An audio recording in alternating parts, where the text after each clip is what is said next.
Halo, assalamualaikum warahmatullahi wabarakatuh. Balik lagi sama aku Mita Putri Pratama dengan akhiran NIM 001 di kelas Coastal Marine and Multi Hazard Analysis B. Di sini aku mau menjelaskan tentang ancaman dan mitigasi di wilayah pesisir. Yang pertama, kita masuk ke pengertian hazard. Hazard atau dalam bahasa Indonesia disebut bahaya adalah fenomena atau kejadian yang terjadi secara alamiah maupun oleh perbuatan manusia yang dapat menimbulkan kerugian baik berupa kerusakan ataupun korban jiwa manusia. Hazard sendiri dibagi menjadi dua, yaitu main hazard dan collateral hazard. Sedangkan coastal hazard adalah bahaya yang terjadi di wilayah pesisir yang dapat menyebabkan kerusakan atau kerugian baik terhadap lingkungan, infrastruktur, maupun kehidupan manusia.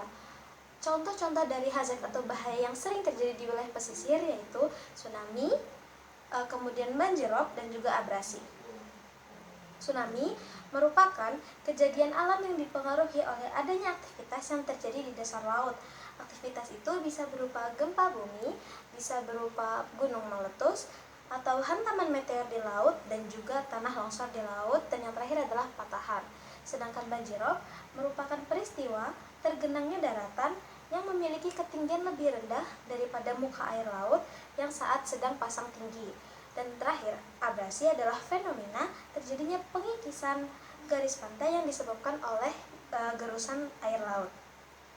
Nah, faktor-faktor yang menyebabkan terjadinya tiga bencana tadi, diantaranya adalah untuk abrasi sendiri, faktor-faktornya meliputi eksploitasi air tanah dan minimnya vegetasi penahan abrasi, kemudian dampak perubahan iklim, dan yang terakhir adalah aktivitas manusia yang tidak ramah lingkungan. Untuk banjirop, faktor-faktornya antara lain pasang surut air laut, dampak perubahan iklim dan dinamika gelombang laut, kemudian aktivitas manusia yang tidak ramah lingkungan, dan yang terakhir adalah land subsidence atau penurunan muka tanah. Dan yang terakhir, faktor yang menyebabkan bencana tsunami adalah gempa bumi bawah laut, letusan gunung berapi bawah laut, kemudian longsor bawah laut, dan juga jatuhnya meteor ke laut. Nah, dampak apa aja sih yang bisa terjadi dari coastal hazard ini? Di antaranya adalah kehilangan lahan pesisir, kerusakan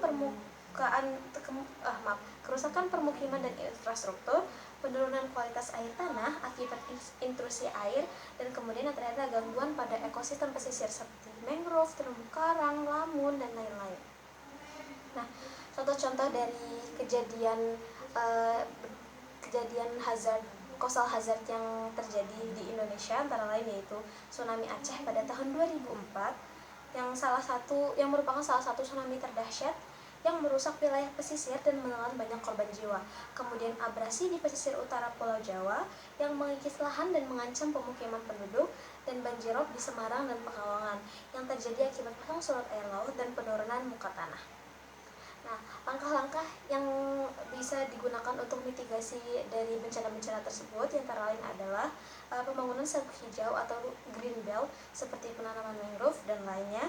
Kemudian ada perencanaan tata ruang pesisir, ada pembangunan infrastruktur perlindungan pesisir seperti breakwater, dan yang terakhir adalah edukasi dan peringatan dini kepada masyarakat pesisir. Nah, jadi di sini kesimpulan dari apa yang sudah aku jelasin tadi adalah kerusakan wilayah pesisir Kerusakan pesisir merupakan akibat dari perpaduan antara faktor alam dan juga faktor manusia. Penurunan muka tanah akibat eksploitasi air, kemudian kenaikan muka air laut karena perubahan iklim, dan juga lemahnya vegetasi pelindung seperti bakau, itu mempercepat abrasi dan kerentanan pesisir. Selain itu, pembangunan tanpa kajian lingkungan dan orientasi garis pantai memicu dinamika gelombang turut mempercepat proses erosi dan sedimentasi. Untuk menjaga keberlangsungan wilayah pesisir, diperlakukan pengelolaan terpadu yang melibatkan konservasi, pengendalian pembangunan, serta adaptasi terhadap perubahan iklim dan dinamika laut. Mungkin sekian yang bisa aku sampaikan dalam video ini. Kurang lebihnya mohon maaf. Terima kasih. Assalamualaikum warahmatullahi wabarakatuh.